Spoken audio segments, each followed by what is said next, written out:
Fala, pessoal, beleza? Hoje eu vou trazer para vocês aí uma continuidade do que eu levantei no vídeo passado, né? Relacionado aí aos meus estudos e também como eles se dividem, né? Como há secções dentro do meu estudo.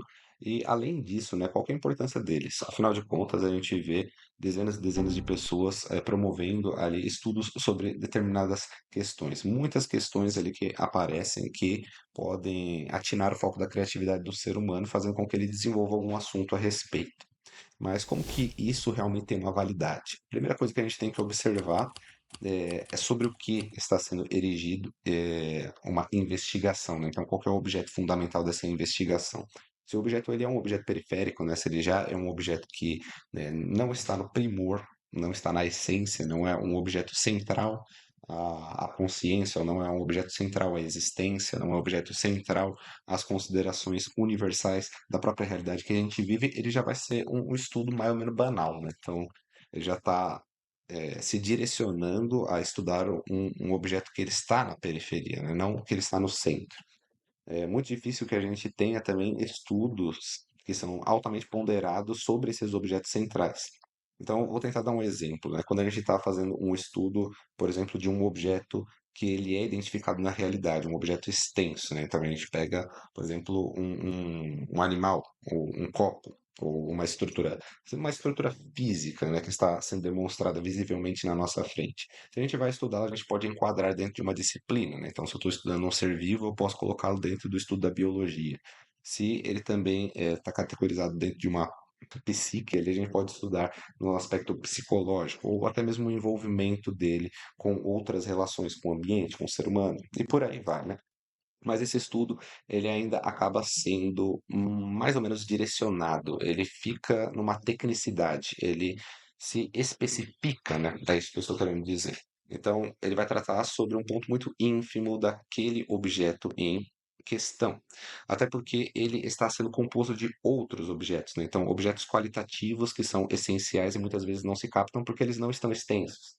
Então, se a gente está falando, por exemplo, do tempo, ou se a gente está falando da energia, ou se a gente está falando das frequências, ou mesmo ali do que a gente chama de tensões, por exemplo, né? Então, a gente sabe que um ser, por exemplo, exerce um número ilimitado de tensões que vão se desenrolando conforme passa o momento, né? Então, às vezes, uma tensão ela pode ser muito importante no momento, mas não ser no momento seguinte.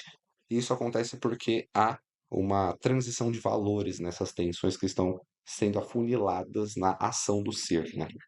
Então, tudo isso é muito complexo, mas é um objeto que não se tem ali uma fisicalidade expressa de modo imediato. A gente precisa anexá-lo, né? Então, é um conceito objetal.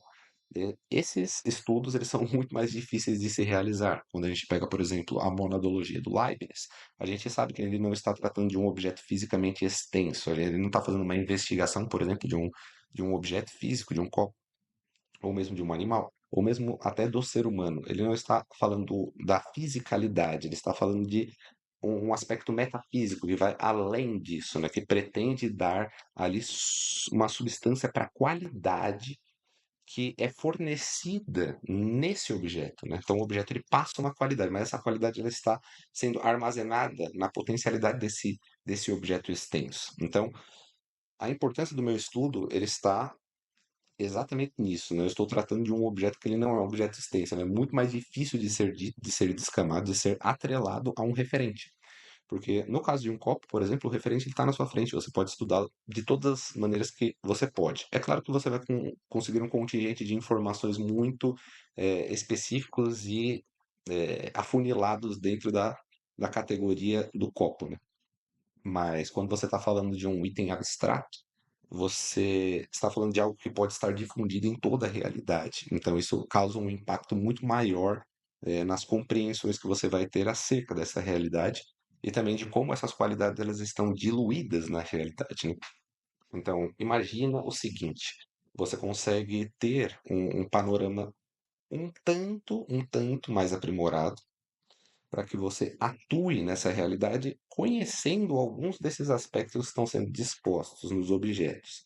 Então, você sabe, por exemplo, a extensão que, que há no tempo de um objeto tal. Você sabe que a duração dele tem uma proposta tal. Então você sabe que o valor desse objeto está muitas vezes atrelado à durabilidade da sua qualidade. Então, se o objeto está entregando para você uma qualidade imediata, ele tem um valor imediato. Agora, se ele está entregando uma qualidade duradoura, então ele tem um valor um pouco mais sublime, né? É como comparar, por exemplo, um objeto funcional com um ser vivo, né? Ou comparar até mesmo um objeto funcional com um ser humano.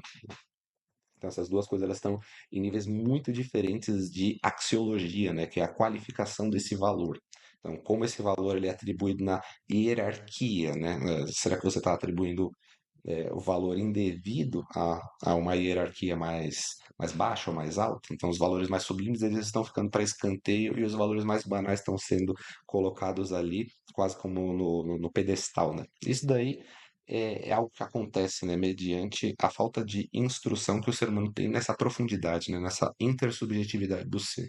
É mais ou menos isso que eu estou tentando trazer também. Então, a gente precisa aprofundar nos mais nesses estudos para que nossas opiniões elas não sejam tão rasas a respeito da realidade e que, na maior parte das vezes, essa doxa, né, essa opinião vazia, ela surge exatamente pelo fato de que não se buscou nenhuma consistência na prefiguração dessa ideia, né? Então a ideia ela veio de lugar nenhum e chegou exatamente nesse mesmo lugar, né? Agora, quando ela vem de um lugar sólido que você conseguiu construir ali a sequenciação desse conceito na sua cabeça, então você sabe de onde ele veio, você sabe como ele se modificou na sua cabeça, quais foram as coisas que você adicionou para dar uma atualização a essa informação ou para qualificá-la ela dentro da sua vida. Então, todas essas coisas elas precisam ser observadas parte a parte para que você não fique preso àquela informação ou preso a somente a especificidade daquela informação. Então, você está, na verdade, livre entre muitas informações. Você pode navegar extraindo ali a parte funcional de cada uma delas, porque você as conhece. Então, a realidade, quando ela tem um mapa mais abrangente, ela pode facilitar ali o leque de ações do ser, inclusive adicionar muita prudência na ação do ser, fazendo com que ele não solape a realidade por onde ele passa, né? Ele não sai por aí pisando nas pessoas e também pisando nos valores mais sublimes da realidade para atingir coisas que, sinceramente, são banais. Então, o estudo que eu estou colocando aqui, que eu acho que, no final das contas, eu acabei dando muitas reflexões aqui, mas eu não falei exatamente o que eu queria. Talvez eu já prossiga no próximo vídeo, porque a gente já está chegando ao final desse falar um pouco do estudo das distribuições puras, né, chamado de numerologos. Eu até dou uma explicação do porquê esse nome. Tentei tirar o nome numerologia, né, já está um pouco batido, então eu fui na raiz do nome, né, estudei um pouco ali alguns radicais e um desses radicais ele acabou fazendo uma substituição. Então eu fiz uma amálgama, né, de dois radicais. Eu até explico isso daqui no início do curso, né? Então, o que que está sendo colocado aqui? Vou tentar deixar na tela para ver se dá um print. Mas é isso aí. Então, o que significa? Numerologos vem de nem, que é um radical do indo-europeu, significa distribuição, e meros, que significa essência, um radical latino. Então, a junção desses dois radicais é a distribuição de purezas, ou distribuição de essências, né? Então, essa distribuição ela é realizada a partir de quantias, né? Então, quando você tem uma unidade, você começa o processo de existência, né?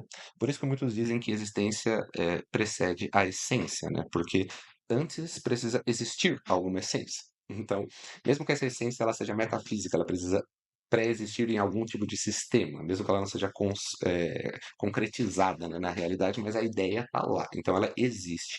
Então, a existência dessa unidade ela prefigura já também outras quantias. Então, da unidade a gente vai para a dualidade, para a trindade e por aí vai, né? Então, toda esse grande leque de números que vão construindo também qualidades, vão nos dar a ideia de métricas e escalas. Então, eu vou tratar isso um pouco melhor no próximo vídeo, onde eu vou falar mais especificamente, mas talvez aqui eu quis tratar mais do assunto de por que é importante o estudo, né? Então, por que que essas coisas que eu estou colocando aqui, ela tem um valor significativo não somente para as pessoas que estão absorvendo esses assuntos, mas também e principalmente para o contexto, né? Para a elevação de uma régua dentro da intelectualidade brasileira. Então, é mais ou menos isso que eu quero colocar para vocês hoje. Fiquem atentos aí aos próximos vídeos que eu vou continuar tratando da linha de estudos ali da cosmosimetria, né?